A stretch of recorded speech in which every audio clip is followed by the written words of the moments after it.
Poor plant growth is usually caused by poor soils, the soil being the backbone of the garden. And in the veggie patch, with the intense growth and constant crop production, soils can easily become depleted of nutrients. But growing green crops is a great way to fix this naturally.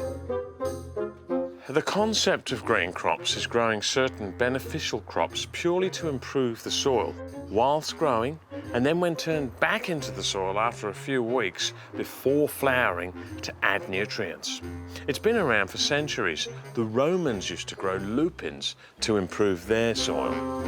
The benefits include absorbing carbon, weed suppression, and fixing nitrogen, which is what you get with your legumes like peas and beans. They grab nitrogen out of the air and put it into the soil so that your new food crops can get that nitrogen. And then as these green crops grow and the root systems develop, they'll bring nutrients from lower down in the soil towards the surface. It really is genius.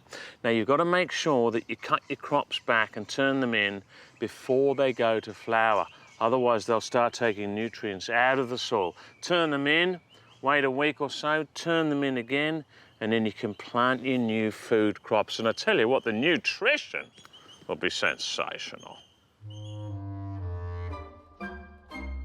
You can get your seeds from the nursery or the hardware, and they even have specific green manure mixes. Sow them, water them, and away you go.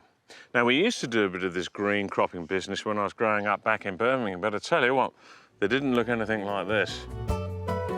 Prepare the bed by raking and removing any weeds, then sow the seeds.